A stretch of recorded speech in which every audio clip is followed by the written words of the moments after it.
Let me see if I can reverse this camera. Okay. I believe in you. You can do this. Yes. Girl, y'all have no clue. That's all I can tell you. Well, What I are you see a looking pot. at? So you're looking at my pot.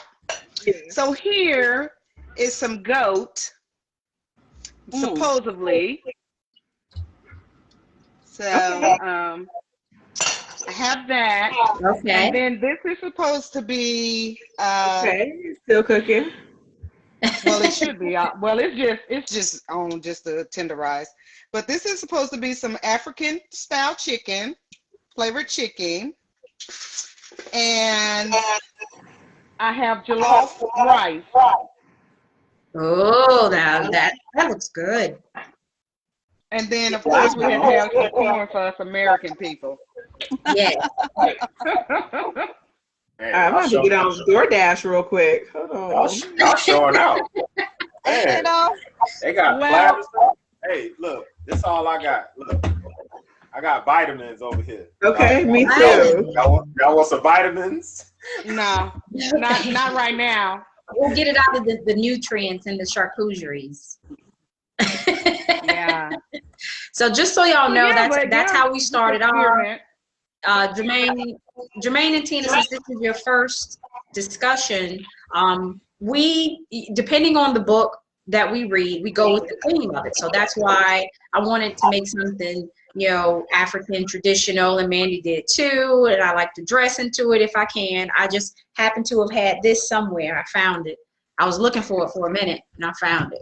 And can I tell you, I don't know how to do rap, so I know that this is just kind of twisted up here my way. it looks I do my pretty. best. I like So thank you. So you'll notice that when Actually, we you have didn't have to point that out, Janelle. Just stay with well, it. it is what it is, It's cute. So, and two, I also have, and we'll may as well get into it now. For my drink selection, I actually chose South African wines. One is a I don't know how to say this. How do you say that? Chenin Blanc? Wait, how you do it? Y'all see that? Oh, I do see Yeah, it. I don't see the beginning of the first word. It's like Chenin. I don't know how to pronounce it. And it's cold. So it's a white. So I have a white, and then I have a red, and I have a bit of a, this is a blend of Cabernet Sauvignon, Merlot, and Shiraz. And this is South African too. Actually, what excited me about this one, and Mandy, I was on the phone with you when I was in there. This is from the Cape Cod. No, the Okay. Cape Coast. Cape I'm sorry, Cape Coast. Oh, So I thought that could be appropriate. good job, son.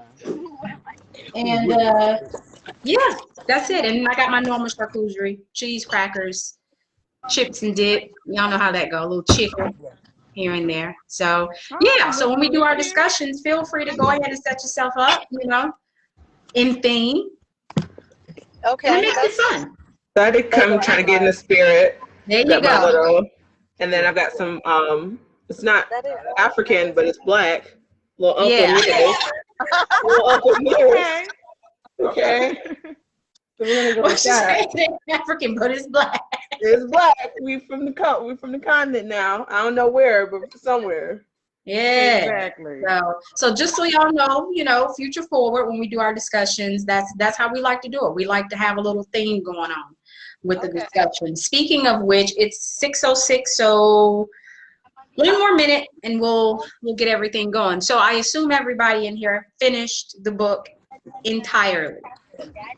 It's an assumption. It's not required, but I'm just assuming everybody did finish the book, correct?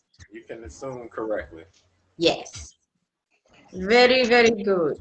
It was an incredible read. Well, a listen to, in my case, because I had the audible. Stephanie, I think you said you actually had the book itself. I read the book and I tried the audible. I read the book like however long ago it came out. Put anything I can't hear. And then That I can't hear. put on the seat belts. Oh, no, I'm just Yeah, I'm kidding. putting on the seatbelt. What are you fussing at? I was telling Lamar to put on the seatbelt because I couldn't hear. Tell her to stop driving. Oh, So You know what? huh? Just mute it. Mute and unmute when you want to talk. Okay, yes, let me do that because okay, how do I do this? Yes, Okay. everyone, let's make sure that Look we at do the that stuff in the because back. eventually I'll post this particular, our discussion up on our Facebook channel. So, you know, yeah, let's mute, turn your camera off if you know, people come in the room or whatever. So, yeah. I decided Uh-oh, to wait a minute, pop a top with y'all. wait a minute. This ain't no wine, but No. And it ain't African. no. That's that Well, I Modelo. mean, where's That Modelo that is from? that Spanish Yeah, Mexican. beer? Mexican Cerveza. It's a cerveza. cerveza. Okay, so there are Black Mexicans. Mm-hmm. Yes, there is. Mhm. Black Yes, people are there is. everywhere. They just don't show us. Right. We are the parent people. Yes, we are. So with that said, I say let's go ahead and get on into it. I'm going to introduce to everyone our host of April's book discussion of the month. Everybody put your hands together and show your love. Stephanie.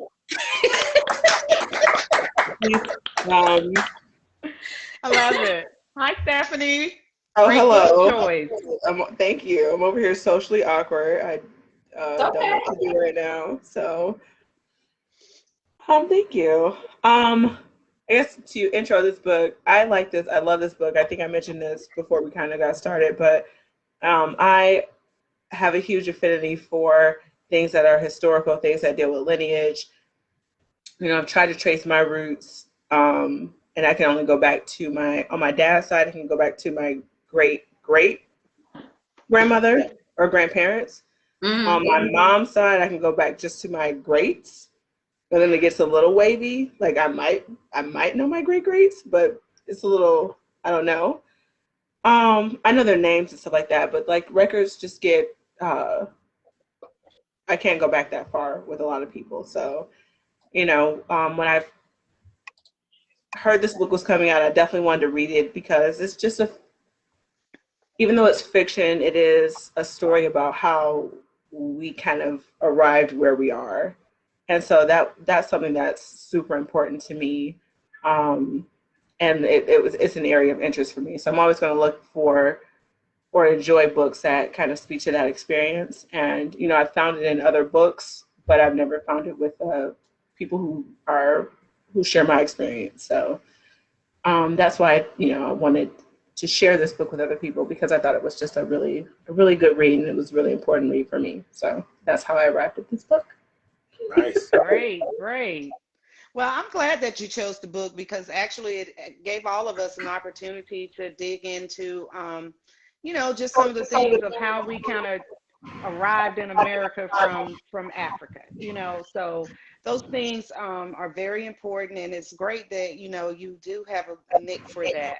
I appreciate that. So it gave me something to dwell my mind into. Yeah, Well, thank you. yeah, I agree. I think when it's weird how the universe works because I was just looking up. My dad just passed in October, so I kind of started when Jay and I were both in Atlanta a couple weeks ago. It was this place called my last name is Vining, but it's this place called Vining Station. So, and it's like a town called it has an S on the end of my last name. And I was like, that's kind of weird. I was like, so I just started doing some digging and it took me on this journey of searching for, you know, because I never met my grandparents. You know, I tell my kids all the time, I say, y'all lucky that y'all know. I have vague memories of my mom's parents and I've never met my dad's parents. That's My crazy. my dad's mom died when she was 36. So, you know, I just started going and I actually found this group who share the same last name. It was like, yo, if you think you're a lineage of Vining, you know, hit me up. So I emailed him and he sent me back all this information about my great grandfather, my great great grandfather, who his name was, and all kinds of stuff. So this book it like came at the perfect time because I was on my own journey of searching, you know, just, you know, where we come from. And I, you know, maybe I'm connected to these people down here in Georgia. that own this place and did I think they did like railroad construction. So I mean, knowing who you are is very important, especially in these days and times. So I mean, this book is like I said, it's fiction, and like Stephanie said, it's fiction, but you know the undertones is history rooted in fiction, if you understand what I'm saying. Right, right. Absolutely. I think we all are kind of curious about where we come from and who Yeah, I enjoyed it. I actually had the pleasure of both sides of my family, my grandparents, not my great grandparents, but both sides, my mom and my dad. But I was really young when my grandmother on my dad's side, she passed away. She was young when she passed away, but I may have been about 3 or 4 years old. But I actually have memories of her, you know. And on my mom's side of the family, again, my granddad, he was real young. Then I was like 7 or 8, and I actually remember going to the funeral and touching his face, you know, when he passed away. And then, of course, my grandmother on my mom's side raised me for the most part. So I had the pleasure of that. Although during those years, I didn't feel like it was a pleasure. But now, you know, at this age, I'm like, it was a blessing to have been raised by her, because I actually grew up with those old school Southern values, you know, church all the time, and, you know, cleaning up out in the yard, and no lawnmower and that, we pulling weeds. I mean, you know, that sort of thing. So I enjoyed this book because I love how it took us through literally from what it felt like the beginning all the way up until the present, you know, from the super past up until the present. It was just incredible. So I guess, Stephanie, you can kind of give us a summary of it, and then we'll all kind of chat through the different chapters. I don't know. I think the best summary I can give is it follows the family tree from, you know, one person on the continent. You know, it's one woman, there's 2 daughters, and how their family tree branches out from this one moment in time. You know, and it follows the different paths. You know, in our book club, we read, I forgot the name of the book, but it has something to do with string theory. Do you remember? It's Blake Croughton or something like that. But it has this idea of like parallel universes. Like at every point do you remember that book? Dark Matter. Mm-hmm. You know, it's by the way, every choice you make, you split the universe basically. And so I thought, you know, this book is kind of that, right? So it's splitting the universe between the 2 daughters. One went to America, one stayed on the continent, and kind of what happened there. But then also just like what happened to the people who didn't go through the slave trade, and what happened to the people who did. And it's just a very human story. Of course, it tells the brutality of the slave trade, but it helps you, I guess, put a name and a face to, even if it's fictional, it helps you put a name and a face to people who actually went through the horrors of slavery. So that's my I guess elevator pitch summary of the book. Yeah, that's good too. And the thing about it is, again, I listened to it on Audible. So Mandy, me and you talked about this last week, just chatting about it briefly, that it really starts to come together midway after that second half. You know, now I can reference the characters from the, you know, first few chapters, and certain things where I'm like, oh, that was her son, or that was her daughter, or, you know. So the book, she really, the way she wrote it, the way it weaved itself together intricately, it was good. At first I was like, man, it's gonna be a slow one, you know, because the guy that read the book, and I'm trying to think of his name, I said I was gonna remember it. He started it off that way. Like he had an accent, you know, he would do like a hint of the accent, African, and then he would switch over to an American accent. And so he was versatile. He was really versatile. It wasn't like the one that we read, The Girl with the Loud Voice, where she was just all in accent, although I think that's her accent anyway. But he was very versatile. So eventually I was like, okay, I get it now. So it was good. I enjoyed it. So I think the physical book has the tree in it. So you can go and look at but also, like I mentioned, you know, the difference between the physical book and the Audible is that the breaks in the chapter are visual, right? You know, you're moving on to this next character. Right. Audible is like, okay, girl. With the name, and we'll tell you, it says the name, and then it tells the story. Exactly. So if you miss that little bit, like you're like, oh, wait a minute, this is a different story. But okay. Yeah. So I'm just so one thing that I've been curious about in my life is like my paternal grandfather died very young, so I kind of missed out on that tree of my family. I know of them, I'm kind of familiar with them, but I feel like I have a lot of traits from that side of the family. So, you know, are there things that you discover, like, you know, you grew up with your grandmother? You know, I don't know how much of your extended family you guys know, but are there things that you like when my dad's from Georgia. When I go down there, it's odd to me sometimes because I see these people, I know them, but I don't see them in person that often. Mm-hmm. Go down south and just kind of see people who look like me and act like me is kind of, it throws me off a little bit. I'm like, oh my God, these jeans. Like, have you guys had that experience where you meet someone who is new family to you, but where you've met someone in your family, you're just like, oh my God, these jeans, like we're the same person.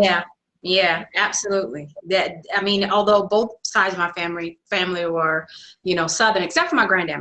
I think my granddad was born in Boston, and then he, working on the railroad, navigated his way through the, you know, deep South, and he met my grandmother in Brunswick, Georgia. And she was actually from South Carolina, like the coastal areas of South Carolina. Mm-hmm. And so, yeah, then from my mom's side of the family, it was like, and then, I don't know, it's not the same, I guess, because growing up, it's like they were the same, but they were different. I don't know how to explain it, but I get where you're coming from. And then I meet cousins, and it's kind of like you've known them, you know, for years, although you just met at the family reunion. Exactly. Every time I go to Dublin, Georgia, which is the seat of Lawrence County, if you're interested, it's all love. You know, it's just like, people like, who kin is you? Like, they're like, who do you belong to? Because they know I'm related somehow. It's like, just who do you belong to? Right. That's Billy's girl.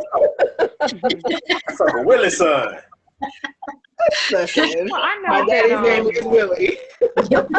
Yeah. If I would think back to my grandmother and on my mother and my father's side, I think my grandmother on my father's side, she probably passed away when I was about 6. So I actually know who the lady is or was. On my mom's side, then I only have one memory of her mother, and she passed away. I know that I had to be somewhere between maybe 3 and 4.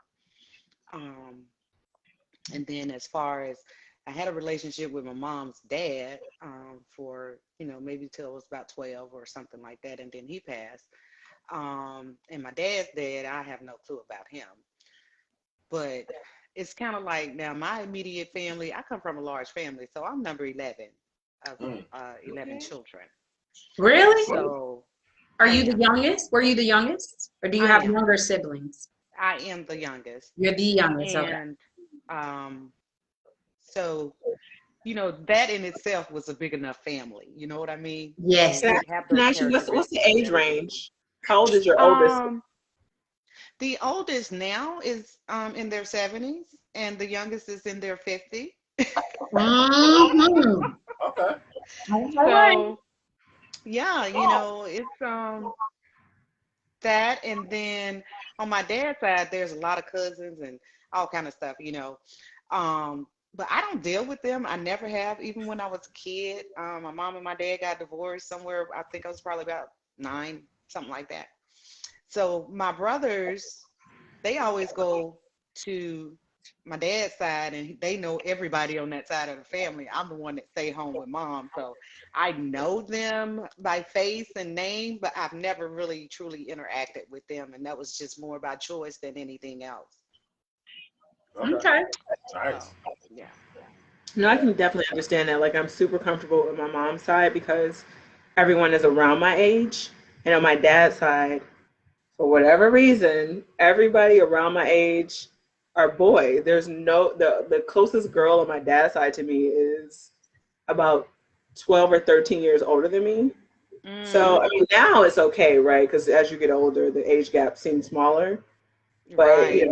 in your formative years, that's a huge gap. So Right. I definitely understand like that closeness to one side versus the other. Even though for me, to me, I think I act a lot like my dad's side, even though I'm not as close to those relatives as I am to my mom's. Hey, No, can I? I'm totally on my mom's side. I come from all of that. And my dad, I think uh I have some things of him, but I think those boys have more of him than I do. Mm, gotcha. What were I'm, you about to say, man? I was saying I was closer to my. To we've always been closer to my dad's side. I don't know why. It's just So where are your people from? so. My dad is originally from. It's a small town called Wadley, Georgia. Come Wadley. on, Wadley. I know Wadley. I know Yeah. Dublin. East Let, and West Dublin. let me share something with y'all. And Let's look up Wadley real it quick. kind of when I found this, it kind of made me tear up a little bit because you never So this is can y'all see the screen? Mm-hmm. Yes. Yes. All right, so this is a census from, they didn't start really taking the census until like 19, I think 19, well, this one right here is 1930. So that's my grandfather, and that's Really? all my aunts and uncle, and my dad is on the bottom. He's the youngest. He was one of the youngest. So that's, their ages. And when I saw this, I was like, wow, that's crazy. I can't really see the age range. If you can run down the list of ages. Um, If you can see it, I'm not sure if it's legible even on your end. yeah, it has it on. So the one from 1940, Oh, it's a uh, lot of kids. 1940, my dad was one, my uncle was three, my other uncle was Mm. five, my aunt was six, my other uncle was seven, my other aunt was eight, my other aunt was 12, other one was 13, 17, and 19, and my grandmother was 38. Wow. My grandfather was 43. What this said to me is that they didn't have access to reproductive health. I mean, it's Now, the same in my family, right? So, like, my grandmother is one of 11, like Mandy. So I get it. But that's beautiful. I love that you have this. that is incredible. I would love just to see their signature. Is that their handwriting? uh, I'm not Or maybe the older ones, but maybe my okay, dad was one, so right, probably right, not. right. It's, Yeah. it's probably the census taker. Okay. Well, Tina, what about you? What's your lineage? Where your people from? Okay. Bear with me because I am in the vehicle. I am just leaving my baby's track practice. So, Okay. Okay, go, um, baby, go. Yes. I am actually from Mississippi. I am biracial. My mother is black. My father was white. I honestly do not know my father's family. Never met, my father's family. Back then, I was what they call more of a love child, um, because that was, back in the early 70s, that was not the, thing that was going on. So I only know my mother's family. My grandmother just passed last year in April. My grandfather, he passed away. I don't remember the exact age, but I was young. But I can remember him going to he was an alcoholic. He drank Old Milwaukee every day, Mm-mm. and and he never ate. I do remember that. It's amazing what you can remember when you're little. Mm-hmm. And I used to stay with my grandmother, so she pretty much was my caregiver at that time because my mother had me very young when she was in the 11th grade, and so I stayed with my grandmother and my grandfather, And I know that, like I said, maybe I was 6 or 7. I don't know if I was younger, but I know that he went to the hospital, and I'll never forget this because some traumatic things you don't forget. um, he went to the hospital for a bleeding ulcer, and I know that he just never came from the hospital. He ended up passing away, and of course, I attended the funeral, and I was so sad. I always thought that he was my guardian angel because I was really close to my granddad, and his mother. I remember her because she used to stay with my grandmother and grandfather, and her name was Miss Canary, and I don't recall her last name, but she was an Indian. She was a Cherokee Indian, and half Indian, half black, and she had this beautiful long hair, high cheekbones. I do remember that. Um, Now my mother, I can't recall how many uh, children my grandmother had, but it was in the teens. I know that Wow. I had a lot of uncles and aunties, and like Hmm. I said, I'm from Greenville, Mississippi, down south, and I don't know. That's just pretty much my grandmother. She wasn't really close with her family. I guess they were estranged, so I never really met her siblings or anything like that. So by far, that's just pretty much my family history. I did know who my father was. Um, he was older than my mother. Um, they weren't ever, I don't think, a couple. They were just, I don't know, I guess fooling around. And so that was pretty much it. So I don't Okay. know that side of the family. I've never really thought to research it, but reading the book, kind of makes you want to do that because you Yes, just never know what you might discover. exactly. Um, so it has made me inquisitive, but no, I've never really just taken the time to really research that. And my father did pass away. Um, oh, it's been some years ago because I was actually in Germany when he passed away, and of course I did not attend his funeral. Um, so that's pretty much all I know. And I'm hearing about all you guys, and it's just like I don't know. Sometimes it kind of makes me sad because it's just I just didn't have that. I just didn't have that. Going on that. I have like a whole wide branch of family that you know when I Got go to Mississippi, I do visit Mississippi. I have a lot of cousins. Don't get me wrong. I have a lot of cousins. We do communicate on social media. When I go home to Greenville, I do see them. We eat, we do the barbecue and stuff like that. But I don't really feel like I'm very familiar with them because it just seems like I moved away from Mississippi once I graduated from high school, and then we were traveling in the military, and so it just seems like my life was different. And then pretty much all my cousins, they're just still down in Greenville, and you know, not a lot of them have ventured out. okay.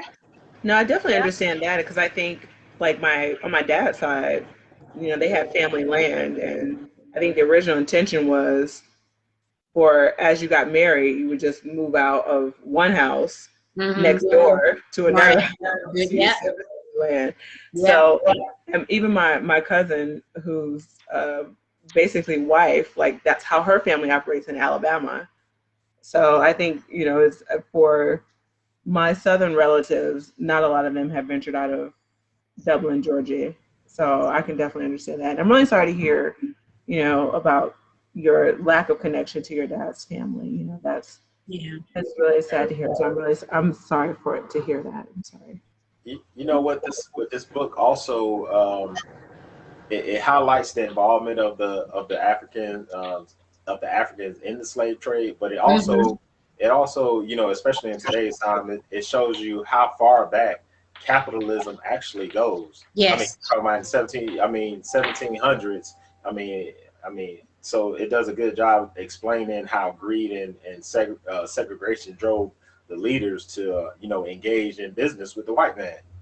Yeah. So I mean, I, It was I'm really glad. true. You know I'm what? really glad you said that because what that.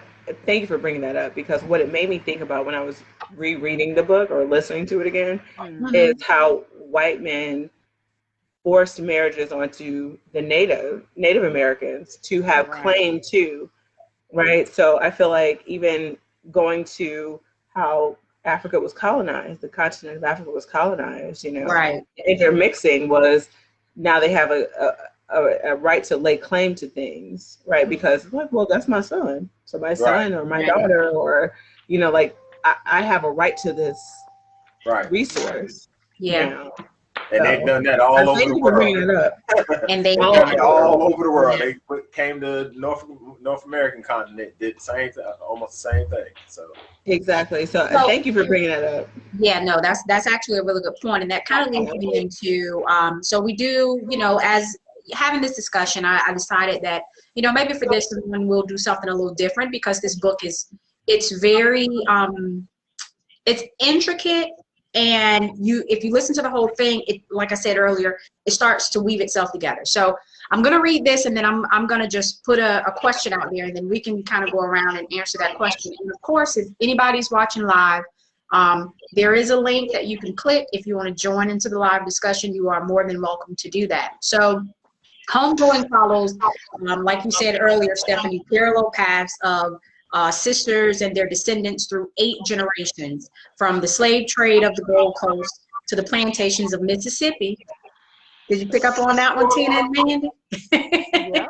From the Absolutely. Asante struggle, from Asante's struggle against British colonialism to the first steering of the American Civil War, from jazz in the 20th century Harlem to the sparkling shores of modern Guyana. Now, Stephanie, help me out with saying the author's name because I don't want to mess this up. Yaa Gyasi. I'm gonna mess it up too, so I'm not gonna say it because I know Okay. I've been saying it wrong. Okay, well, I'm sorry to her if I'm saying this, if I'm saying it wrong. So Yaa Gyasi, her novel illuminates slavery's troubled legacy from both for those who were taken and those who stayed. And it shows how the memory of captivity has been inscribed on the soul of our nation. So let's get into the very first discussion question, because honestly, it's hard to talk about this book to sum it up so much so, because it is going through 8 generations. And it's the generations for the people that actually remained in Africa, and then the people that actually were brought over to the Americas. So the first question, so let's think about the title of the book, right? So why do you think the author chose the words homegoing? Why do y'all think that was chosen? And what is a homegoing, and where does it actually come up in the novel? Because all through the novel, I was trying to put together, like, why is this homegoing? So I'm just kind of interested in, why do you think she chose this, and where do you see it actually, that coming to play, homegoing? I think the title in itself is it's a full circle thing, right? So we over Right. here, are kind of, if you were born over here and most of your lineage is over here in the Americas, you have no attachment to Africa, so to speak. I mean, you're Mm-hmm. generations away. So I guess it's tying everything in full circle. Is you always letting us know that you always have a home there, even though Yes. you've been disconnected so long here. That's how I saw it. Gotcha. And where did you see it actually happening? Like, I mean, it's a few parts where it actually happens, but where did you see it happening in the novel? Like, where you like, oh, okay, I get it, homegoing. I can't really be specific of where I saw it. Let me come back to that. Okay, what about you, Mandy? And listen, y'all, this is formal, but a little bit informal. So y'all feel free to jump in here and let me warn the listeners. Spoilers are about to happen. So if you have not read the book, sorry. I do encourage everybody to read it. It's a great book. So Mandy, what do you think with Homegoing? Well, I was just gonna say, I thought about that, and I'm not sure where I would link the home going, but I did see at some point where where James actually went back Yes. to England and everything like that, and then he circled back and he came back to his homeland. And I thought that I'm that sorry, was a refresh my good memory. example. Was he the one where his mom had killed the two girls and he was left? Was James he the one that James was left? James was Baba's friend. I think they ended up getting married. But James, I think James, if I'm not mistaken, was Effie's husband's son, right? Am I right Okay. about that? No, I'm pretty sure you're And his goal is that his whole thing was that he did not want any parts of the slave trade. Right. You're right. So That was actually one of my favorite chapters. That, yeah. He wanted to, he was royal. Yes. Do you remember that? Yep. yeah, he He gave all denounced that up. himself. He did. And actually he wanted people to think that, to remain dead in the eyes of the throne, Yep. basically. But Yep. that was one of the places that I thought that I saw the homegoing. It was just, but I'm sure that there are many other places, because once that question was posed, I started thinking about it. I was like, dang, I really need to go back now and just kind of listen and put some things into perspective, because I never thought about it that way. I was, the homegoing was just a homegoing in terms of circling back from Africa to America. That's what I, totally associated it with. But there are examples. Excuse me. Yeah. So you know what? I think for me, and Stephanie, I'm gonna let you go last because you're the host, and this is your second time reading it. So I'm still trying to put it together, kind of sort of. Right. I just discovered something, and I'm gonna show it to you guys in a second. I think it started with James for me because he was royal, and he actually spoke with his grandmother at the time. And I'm trying to think of which was his grandma, Akia, I think she was the daughter of the first generation or something to that extent. And he was unhappy. His marriage was not fixed, but it was planned for him. And it was so funny how, he was supposed to, because I guess the African tradition is once you get married, you got to start having some babies. And once he had met, was it Abina? He met her, who was an Asante at all. She was from Kaba something. I don't know. I don't want to butcher it. But she was from somewhere else. And he had to get married, and he on purpose never laid with his wife. And the wife was talking about him, y'all, to her friends. And he said that. He was like, if I know my wife, she's going to be talking about this to her friends. He had to go as far as seeing the equivalent, I guess, of a witch doctor to, because she encouraged it, like, we need to be having babies, we need to be laying together or whatever. And it just wasn't happening. Like, he was limp all the time. Which takes me back to the reader in the Audible, his inflection for some reason, some of these scenes I felt, especially the sexual scenes or whatever, they could have been a little bit better, but for some reason I couldn't get into that mood and in that mind, because his voice was just like, he just go past it. But I guess it wasn't for that. But he actually described how, he couldn't do it. He ended up seeing the witch doctor, and the witch doctor told him and said, you're not happy. You're not having babies because you're not into her. There's something else that you want. I thought that was like, she figured What was it that he wanted? He wanted the other woman that he met in the village when his father passed away. He seen her at one glance and she refused to shake his hand. And he was like, what? I'm royal. First of all, shake my hand. And then she walks off, and she said it respectfully. She wasn't disrespectful with it, at the passing. And, that intrigued him. And I guess she's this beauty, and she looked different. And he went into this marriage and never laid with his wife because he just really wasn't into her. And what made him nervous, and I think what made him the vigilante in this, is the fact that he ran. He was like, oh, I'm out of here. I'm gonna get out of here and tell him I'm dead. I think a war or something happened, and he was like, yeah, tell him I got hit in the head or something. And they, for all those years, thought he was dead.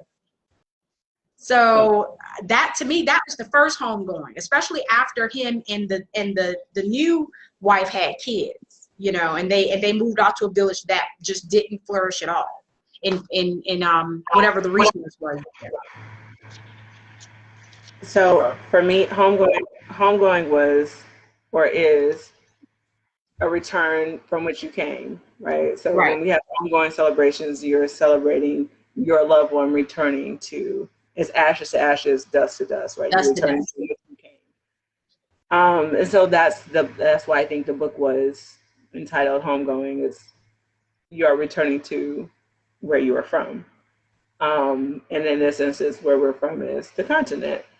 I think every chapter had its tie back to, you know, you were talking about James. Yeah. And I think in that chapter there was a mention of Little Dove, which was a generation before. Like she sung this song about Little Dove failing, and you have to punish her, and if you don't punish her, you fail too. She doesn't know the context of that song, but the previous generation did, right? So it's a throwback from where she came. You know, she doesn't necessarily know the context, but we all have these like tiebacks to what our family traditions have been, without whether we know it or not. You know, it's just an awareness. So I think that's or whether we realize it or not. Like my grandma used to say this, and I'm pretty sure that y'all parents has said this at some point. You ain't doing nothing new. I done already been. People have been there and done that in this family. You're not doing anything new. I've been where you're trying to go. Totally. Well, I think because you know what, we are repeating. It's a cycle. We're repeating what we've learned from our family. Let me show you how we're repeating. It's just we're repeating it. You think you original, and it's just something that's already been done. Let me show you how we're repeating. I got my own 10. Oh, my own 10. I know that. My sewing kit inside. I know those cookies. See, I got my own 10. Please don't make me go and get my Royal Crown bag. Awesome. I do not want to break out the Royal Crown bag back here. I have one of those too, boo. And they got their little, you know, people have their little function or whatever, and I got the Royal Crown bag. Yeah, I think that's where you keep your little trinkets. I think the got a crown bag too. Crown peach though. Oh my goodness. Crown peach. What were you gonna say, Jermaine? I think the eight generations. I think, you know, it kind of represents us here in America, because Yaa and Esther's child Marjorie, she said at one point she didn't feel connected to either America or Africa. So that's how we are here, because you think of every other immigrant that has been on this continent, that comes to this continent. Asian, they got somewhere they can call home. European, they got somewhere to call home, whether it's Irish, Italy, whatever. What do we call home? We have no clue. So we're so disconnected, you know, through the generations, that home is a return to instincts of a territory after you're leaving. But we ain't never been there, especially us here that were born in America, born in the United States of America, on this landmass. We have no connection to Africa. So I think that kind of speaks to us, how we're living today, our mindset today. That's just my thought of it. No, sure. I totally agree. We have a hard time tying ourselves back, and I think that's why this book. So I guess it's a good way to broach the conversation about how do we tie ourselves back, and how do we tie ourselves back to the ugliness from both sides. Right. Yeah. I especially feel that way. Right. I can definitely identify. Mandy, can you move up a little bit on your mic? You're kind of low. I can't hardly hear you. That's you talking, right? No, I'm not talking at all. Oh no, sorry. that was me. I'm sorry, that was me. I said I can definitely identify with what you said? I can definitely identify Stephanie. with what he said. What's his name? Jermaine. Jermaine. Yeah. Oh, Anyway, I Jermaine. can definitely identify where you don't know. I don't have anywhere to go back to, because especially, my circumstances, I feel like that all the time. Yeah.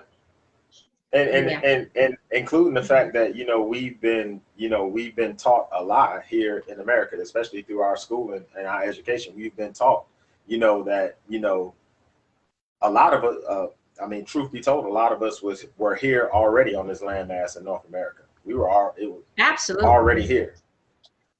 You call them native, you Mhm. call them African, because at one point this whole landmass was all together, and because of the Pangea, it broke apart. So, I mean, we can touch on that as well, because the theory of it, so many millions of Africans that were brought over here. It was also natives and indigenous people that were taken from here and taken back over there as well. Yes. But that's never told Mhm. in you have to learn that on your own. You're not taught that in school.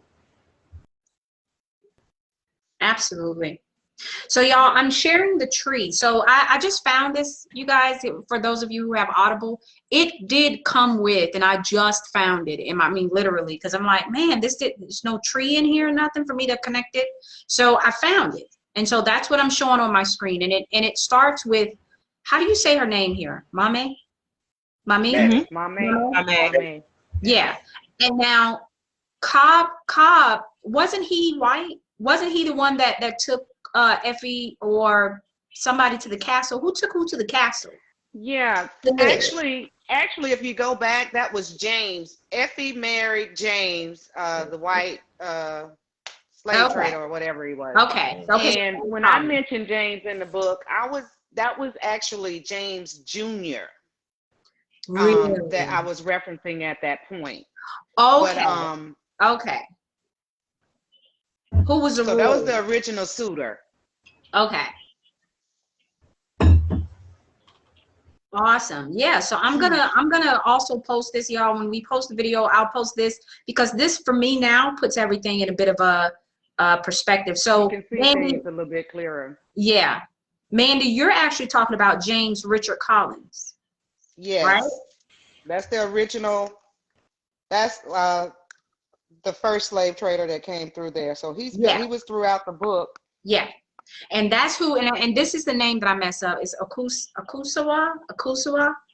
Him. So James, the one that he found in the other village, they birthed Abina. Mm-hmm. And Abina had, wait a minute, did Abina have, or were they, no, this was the guy that she had the baby with, but they never got married, right? This person. Can y'all see that? Mm-hmm. No, I can't see it. It's probably. I'll catch up with you. Yeah, with that. it's all good. I'm gonna post it along with this video when we're done. But to me, it's like, man, I'm so happy that I actually found this, because it really put everything in perspective for the most part. So, what about you, Tina? Where was Homegoing for you? Or if you remember, like right off, what chapters was it captured for you? Okay, wait a minute. I'm trying to get back. Yeah. Sure. Girl, I'm not good with this phone. You're doing amazing, sweetie. You're on the go, honey. Take your time. Doing it, right? Look, me and Stephanie keep grabbing the glass. We all good over here. All right. Okay. Well, Homegoing, it was for me. When I read it, it was just, well, it was just a lot. Because I'm trying to recall what person did what, who did when, and Right. it was just a lot. Actually, I'm probably gonna need to be like Stephanie and try to now that we're having this conference, and then and I'm hearing all of y'all's point of view, and then I can reread it, and then I can put everything kind of more together, and could, as far as going for me, the definition, it kind of Gotcha. was like we all are gonna go back to to from whence we came or whence we think we came. We're just all gonna. It's like you all said, full circle, and you're gonna return to where you think you Right. came from, where you think your home is, wherever that is, whether that's your home or not. Um, that's where you're gonna return. Well, Absolutely. I'm glad you said that because I think, you know, we think we're going back. Like I think my home is Detroit, and I think my traditions are rooted in Detroit. But how far back do my traditions actually go? Right. You What know, what like what are some traditions that give us an example of a tradition? being wild at the mouth. Um, Okay. my grandfather was definitely. I mean, he wasn't wild, but my grandmother is my mother's mother. Um, just the way we value family and try to cling to each other and support each other. Um, there are other things that I think have skipped generations. Like I see some of my behavior in my grandfather's siblings, what I know of them, because I most of them died before I got here. But the stories I hear about them, like, wow, it sounds like what me and my cousins do. Um, so I think that's some of this stuff is grounded way before I could think about Detroit, way before Detroit or way before even Georgia, like this had to be passed down. But being wild in the mouth is definitely like some of my like outbursts are definitely like people like, oh, you sound like your grandfather. So Gotcha. All right. So for me, the homegoing thing came at the very end, the full circle, which made me go back to other chapters. That's why that first link I sent y'all wasn't working because I was listening to a specific chapter and Facebook don't play that. Obviously, it was a copyright thing, and so they shut down my first live. So yeah, when it came down to Marjorie and Marcus, that's when, for me, things really started to settle in my own spirit, where all of these things, all of these different parts started to come together. All of them, literally from the beginning. And I'm referencing a few things: the fire, right? The fire, as in the great grandparent who had gotten burned, and y'all do realize that she killed her children, right? The two girls. Right, but it wasn't intentional. It was not. She So lost tell her. us She about that. lost her daughters died, but the one boy, which was the baby at the time, they did save him, which is he he is actually the professor Yeah, he was. Yeah, yeah. for the Yeah. kids or whatever. I was looking for his name. I know I got it there somewhere, but Y'all, I'm not sure what his name was, but yeah, he was the baby that the daddy saved. Yes. That was, ugh, wait a minute. Let me open up my little tree here. I'll tell y'all who he was. what's his name? Graham? No, it was Wasn't Graham? mm, mm, Yeah. I think I want to say that it was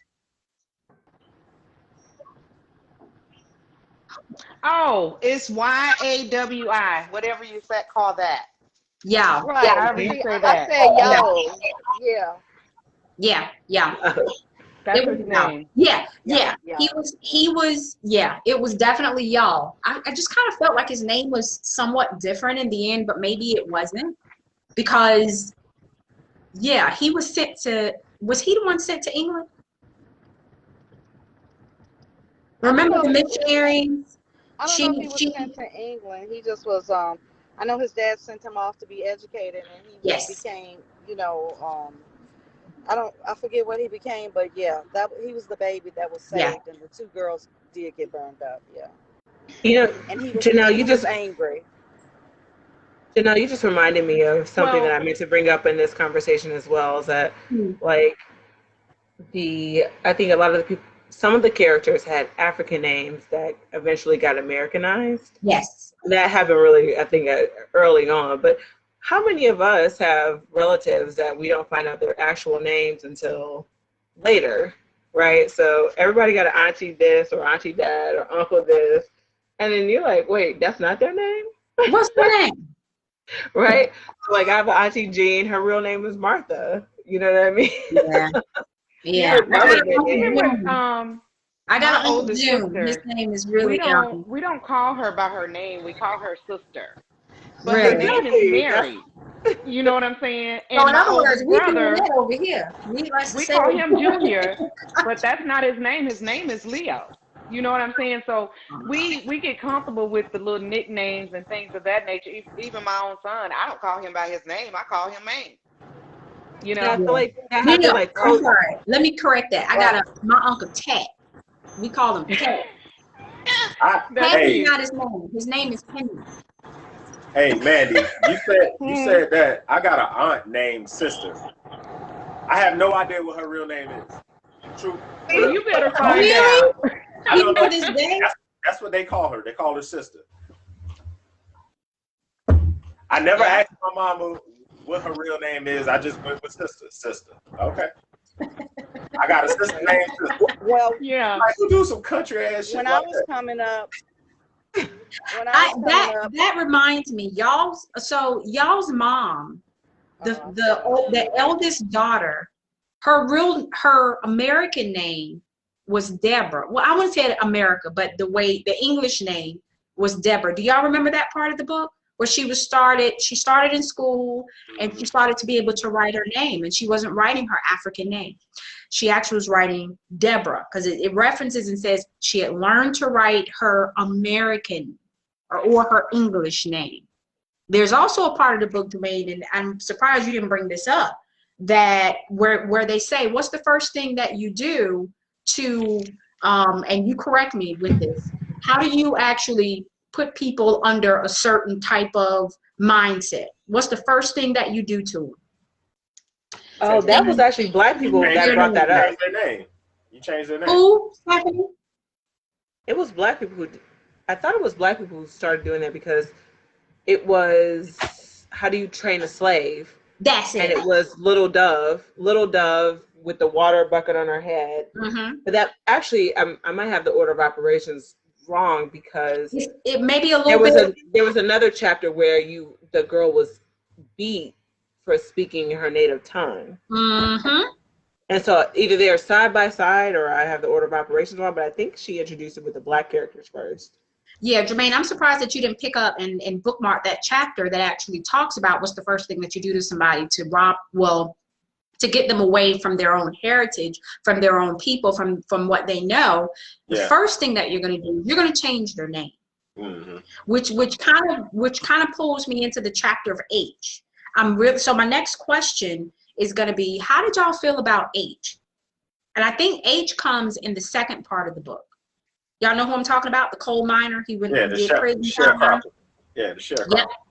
He did major prison time, and then he's from what is it, Prater City, Alabama, pretty much Birmingham, Alabama. Mm-hmm. And so first he's in prison or whatever because he's a whatever vigilante or whatever, and maybe Mandy, you can help me out with whose kid this was because I've forgotten. But obviously, it was somebody who was taken from Africa. I just can't think of which. Actually, because we done went so far, but I think we've really captured this tomorrow because I don't want to give everything up today. Give it up. Turn it loose. Dear. Tyrone Davis said it best. Give it up. Turn it loose. Anyway, I'm thinking that H was Abina and Quay's son. Thank you. I'm thinking he was. You're absolutely right. Wait. Yeah, because H definitely comes next. H to me really shaped and molded what's going to happen in America through their next generations. Because keep in mind, he was like older having children. As a matter of fact, he didn't think that he was going to get his wife back because he did all that prison time, and then he made a life for himself. And this is what I like, and it kind of reminded me of my own grandfather, where he found some land, but he had some friends where he was doing side work, and he started to build his own home. And he didn't write his wife until he had that house built. And he wrote to his wife, telling his wife, "This is my life now, and things have changed, and I'm here." if ever you want to come. Meanwhile, he's working in the coal mining, whatever, joins that union or whatever, and he's doing all of these different things to make his life better. He was angry. To me, he was angry like throughout the entire time, maybe in his young days. But by the time he started getting it together, he was really in his older years when his wife came back to him, and she does come back to him. I thought that was incredible. He comes to the house one day and somebody's cooking up some salt pork. And I thought about getting that too, Mandy. I would agree. Yeah, I saw that. I would agree that H is the beginning of America. Yes. Because they stole, you know, he was on the village, in the village, and you know, he got caught by the slave, whatever you call them. Mm-hmm. And he was actually he didn't really do nothing wrong, so to speak, and his friend no, didn't. he was just out there, wasn't he? Jim Crow laws was in full effect and fresh, and a lot of those people was getting locked up so they can work the chain gang. Well, you got to remember his storyline comes in like, okay, so if you map it out, it comes in right after Reconstruction. Well, it comes in Reconstruction right after the slaves were so-called emancipated or whatever. Supposedly, yeah. So they came up with the black codes. So the black codes were, if you saw a Negro just standing around doing nothing or whatever, they would grab them up, sell them back to the plantation that they came from, and have them there working. So that was kind of like, that was kind of the they kind of threw it was the undertones of the prison industrial complex, the kind of beginning of that pipeline, so to speak. So, and not to be disrespectful to anyone's history or anyone's lineage and anyone's generation of families, but I know my family on my mom's side definitely came from sharecropping, whereas on my dad's side he worked the railroad and he made his money and he did his thing, and then he was able to, like I said, found a plot of land, him and his brothers and sisters, and there's a whole area in Jermaine, I showed you that area, where they built all that out. Everybody that lived in that area of Martinez, Georgia, they're all family. There's a church there. All my family is buried there on my dad's side of the family. And so that with age, to me, that's what really started it. You know what I mean? And then he's going to go on to have kids when he didn't think he was ever going to have kids. And it's so, the integrity of him, to me, was just phenomenal. So that's how I knew, it's like, you know, moving forward on the American side, he's going to have some phenomenal children. They may not know it at first. You know, thinking about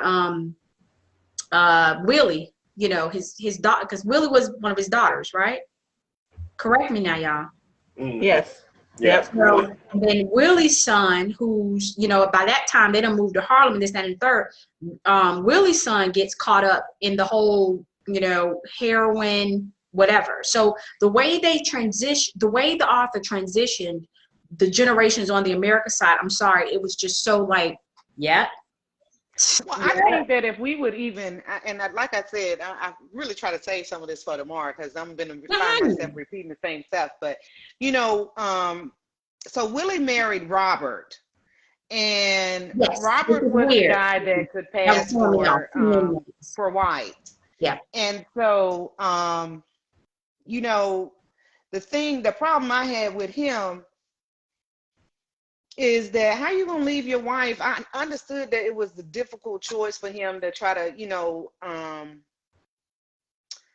make money and then also take care of his family. But then even when you decided that you was gonna cross over and that's where you were gonna stay, you never reached back out to support her with that boy at all. And you know, but do you feel like, because to me, I felt like once they left Alabama and they came up to Harlem, he was in a different world. See, he was weak to begin with, and he had to work going for him. And so he comes into a place like Harlem, New York, and now, you know, he's getting questioned by, you know, people in the places that he go for employment. I feel like he was a weak man to begin with. And it made him more weird when that scene in the bathroom, y'all remember that? In front of his friends. Mm-hmm. And that was where I was over the author. I mean, not the author, but the guy that was the narrator. Because that scene, I'm pretty sure wasn't supposed to be like that. but he really tried. He was really narrowing that thing in to do that. Yeah, he was on the line. He was on the line. It threw me off. He was using the words where I'm like, he what? They what? And then it was like, okay. But it kind of, it had me in my feelings, because he looked at her and said, I know what this means, and I'm out. He was already out. And that's what, he had already checked out. He was already out. He didn't want that life. Once he got to Harlem and he seen these people probably with their hair slicked back, had perms and everything, and he got the eyes and the complexion to go with it. Oh man, come on.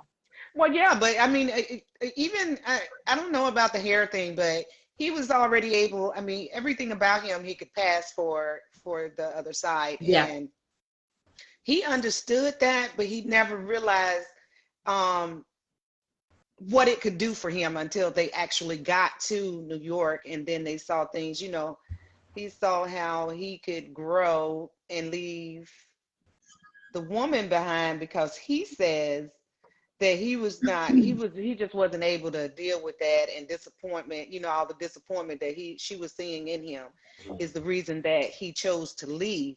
But I just felt some kind of way about that personally, because it kind of like was a defining moment for his son, Sonny. You remember he had a child with the lady, and he refused to help her. He was a deadbeat dad. He was a straight up like resemblance of Robert, which was the man that was in his life at the time. Jermaine, I have notes here to get into Sonny. I wanted you to really give your opinion on Sonny. I mean, or Robert, either one of them, to be honest. You know what? To be fair, I want you to think about passing now. Well, I'll tell you what. I want everybody to hear my opinion on Sonny and Robert tomorrow. Right. Okay. Oh. That's fair. Listen, people, if you're not a part of the book club meeting, listen, we're going to have another meeting tomorrow, and this is where it's all going to come out. What we do today is really to get your opinions and your views, but I must admit, sometimes it really does go down in our members only meeting. So you may want to, be a part of that one, because I'm serious. I bookmarked and said, I wonder how Jermaine feels about the chapter called Sonny.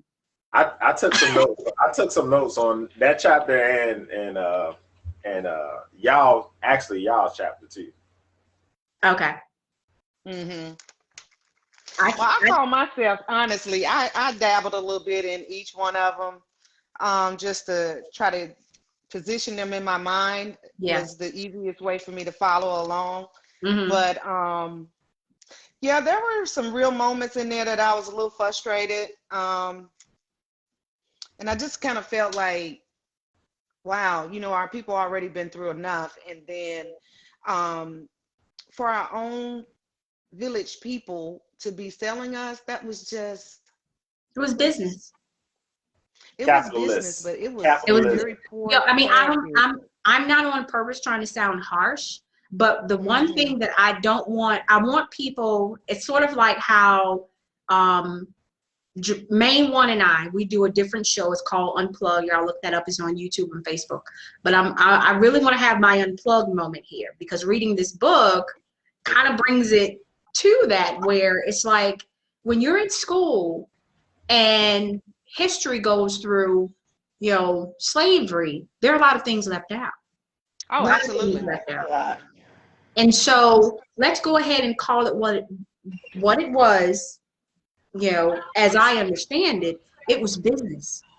And what this book sort of did for me too was also shown that it was the selling, the selling of people, but they were also marrying these people off to the British for money, land, food, trinkets, this and that.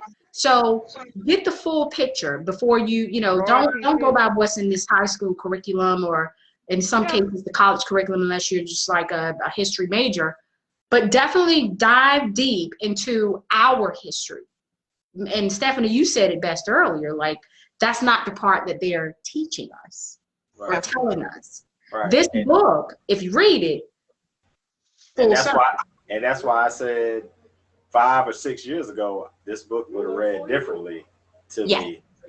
But now, after knowing everything that I know now, It was business. yeah. It was business. I think And that go the ahead. biggest takeaway is not the biggest takeaway, but the thing that I am constantly thinking on in this moment with all the things that have been happening, the way that we are seeing people interact with the Black community viciously, right? It is, everyone wants to act like Black people are a monolith, that we are a unit, that we move in a certain way. Mm-hmm. And I think this book kind of shows us like we're not a monolith, right? Like, and Yeah. I think as being Black people, we know like we got a little bit of everything, right? But for the outside looking in, I think, you know, when we talk about like the Black vote, or, you know, who Black Republicans versus Black Democrats, like we're not a monolith.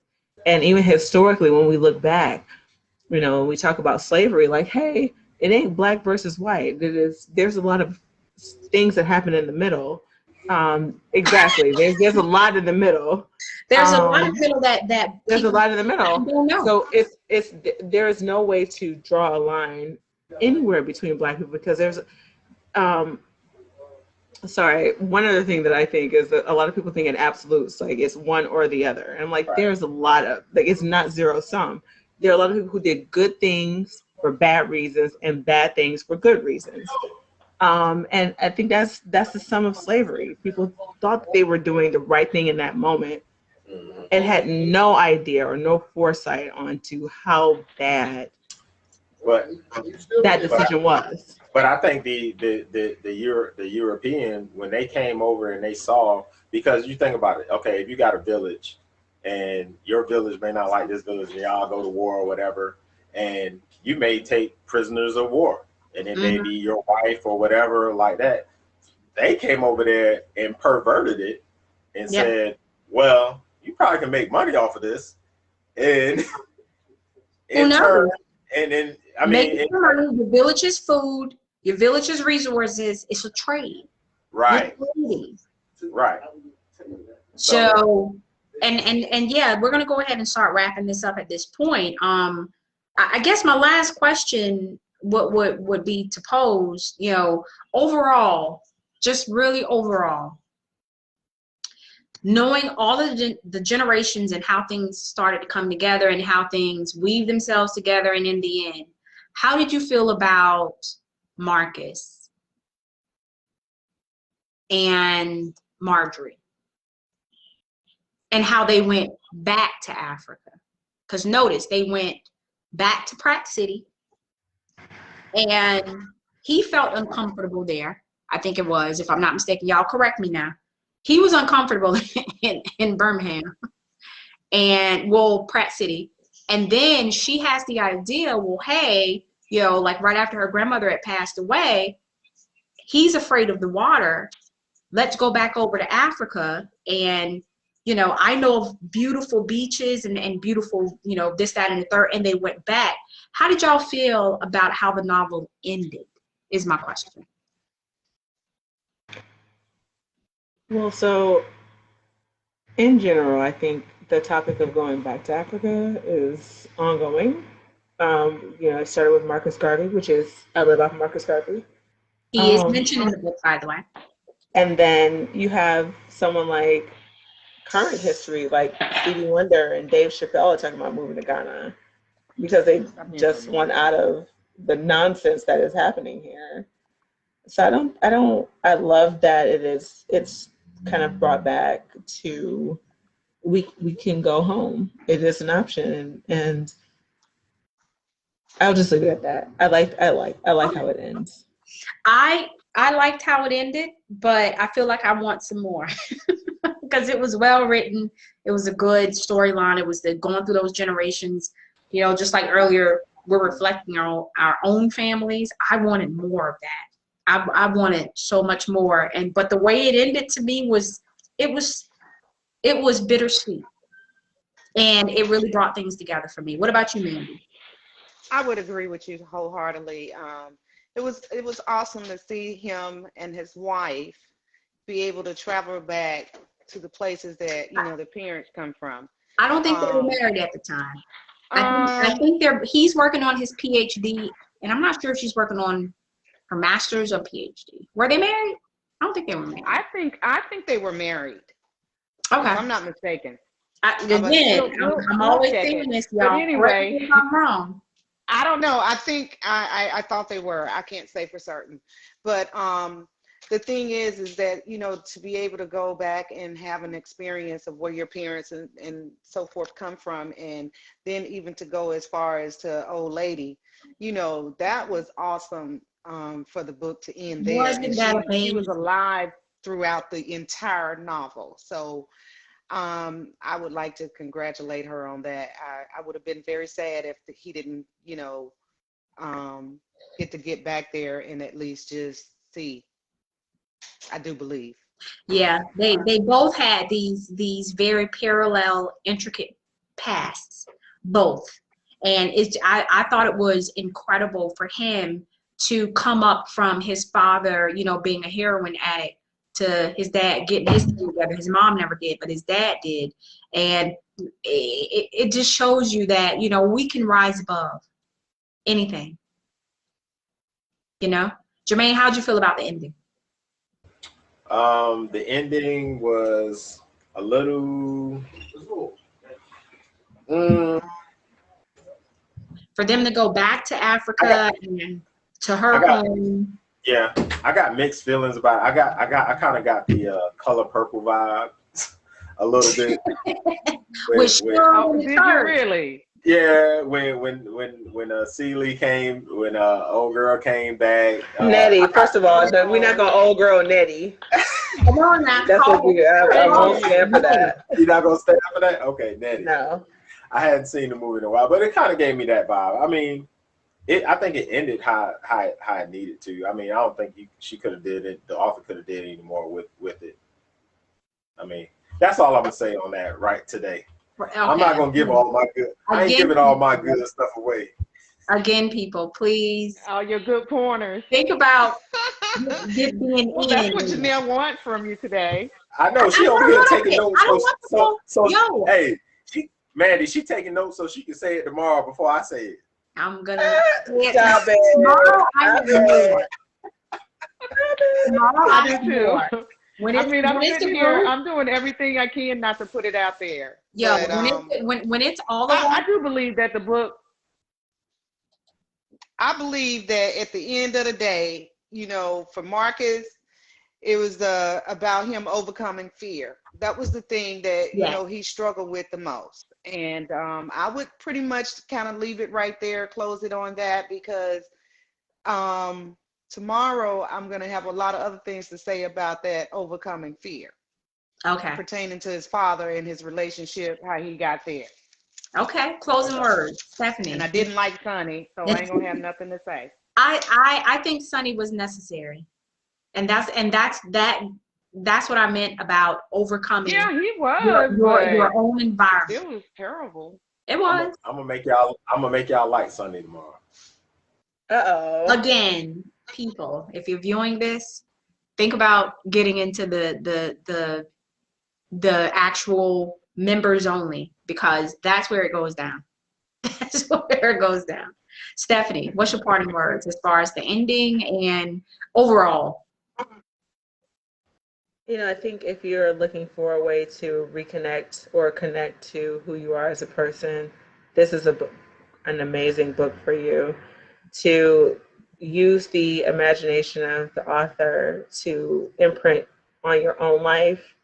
The author has given us a fictional blueprint of how we can map our lives, our literal lives, right? Who were you? Who are you?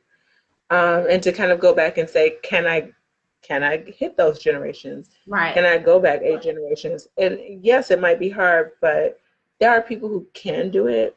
You know, there are people who can do it. And so I think we should always try to reach back to understand who we are and where we come from.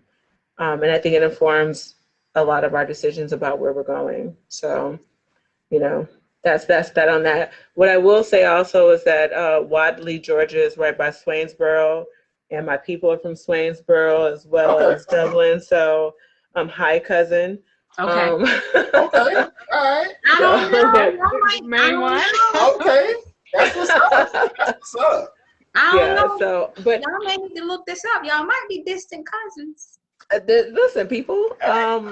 But yes, that's my thing. Is like use this as a I guess a way to imagine where your family has come from. Even if you can't go back 8 generations, imagine what your family has been able to persevere through. Right. Specifically, like the young.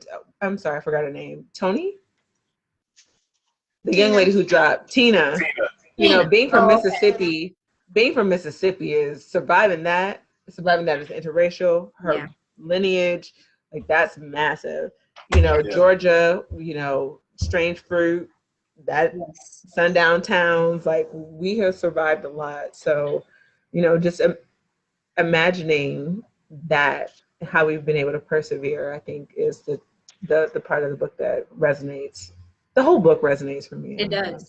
Yeah. It does. If you read it, and let me say this, there are times when you'll need to reference a chapter again, and that's what got me shut down with the first link, because I was listening to y'all's chapter, and then I went back to Sunny's chapter, and then wanted to move forward again and again. That's what got me shut down, because I'm listening to it on Alexa, and I'm like preparing my fufu. And it just, for me, things came to full circle, and it was a homegoing in the end, you know, between Marcus and Marjorie. This is definitely a book you should read. And I know people are like, reading isn't hot and sexy, but it's much better, in my opinion, to read this book than to listen to it. I mean, and to piggyback off of that, you know what I'm saying? Sometimes it's not the TV. You know, sometimes it is picking up a book and reading it or listening to it or whatever. And technically, COVID-19 kind of taught me that a little bit more, although I've been in this book club since 2008, right, Mandy? Yes, and I love books, but I'm telling you, stuff, I lose interest fast if it's not, you know, that. And at first, it started that way, you know, for me. And then when it started to progress, it was like watching a movie. It was like Roots all over. Now, who all was around for the premiere of Roots in this group? Who watched it as it premiered on ABC? I ain't as old as you. Who's that? I am. Main one. Don't do that. Don't do that. I would also like to shout out Richard Wright has a new book. Okay. The Man Who Lived Underground. Okay. Richard Wright, posthumous, of course, release. So it just came out. So all right. I just bought it. So listen, we have 3 more minutes, and we're going to bring this to a pleasant close. I do appreciate everybody who, you know, watch this, who will watch this, because this will be on our YouTube channel. This is what we're going to do every month. I do encourage everybody, listen, if you're a part of a book club or want to be a part of a book club, Divas Book Club is where it is, because look who's sitting here with us for the first time. We have made history with this guy. He is breaking barriers. Breaking barriers. Breaking barriers. Barriers. I like it. And no doubt, there's gonna be a live discussion, and when you look at his background, you're gonna say, he's there now. He's all in. He's really gotten into this. So listen, any other parting words or? I'll say this leaving. Remember, history. History. I mean, you know, the winners always get to tell the story from their perspective. So remember that. Absolutely. There's a great documentary on Amazon about the Lost Dynasty in Egypt, about people who are dark skinned. I think it's the 13th dynasty, 15th dynasty in Egypt, but it's one dynasty that is never spoken of, and the thought behind it is because the rulers were brown skinned. So it's on Amazon Prime. I think it's called The Lost Dynasty, but check it out. I mean, anything you can learn about Egypt. These are really our people, right? Egypt is in the continent of Africa, so check it out. To piggyback off of that, and I'll say it again, Unplug Free Mind. We interviewed a few weeks ago Kaba Kamine, and he has an entire curriculum. If you really want to learn about you, and when I say you, I love all my people, but I'm talking about the melanated people. You really want to learn about you? It was not what you learned in high school. Please believe that. Do your due diligence. Learn about yourself. Get into yourself. Read these books. Now, this book that we read is fiction, but in a way, not really. For some of us, not really. Mandy, pardon words. What you got? Oh, I just want to say that I'm glad that everybody was able to tune in today, and just going forward, we're going to continue to be reading about our history. Yes. History. No, we're going to read about history, because I'm going to tell my story too. I have a story to tell. I just ain't got to writing it yet. Yes, ma'am. Going to share it one day. But long story short, let's definitely meet up tomorrow, 5:30, or is it 6:30? 6. Here we go. Yeah, 6-ish. This is what makes it reality. Around 6. Reality book clubs. I love it. We on Diva time. Gotta be. Devo. Thank you for chatting in, chiming in with us today. It's been good. And for sure. I love stuff like this. Come on, Jermaine. So what do you think? What I think about what? Overall. You're a part of the Divas Book Club. What do you think? I mean, y'all just women. I mean. Careful. We're women phenomenally, not just. Y'all are phenomenal women. Hello. You better keep on that. Not just. Let me gather you. I didn't call y'all females.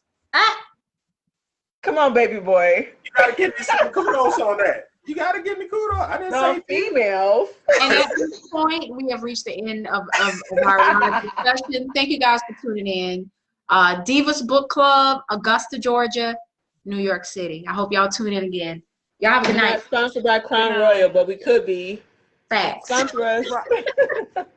Good night, y'all.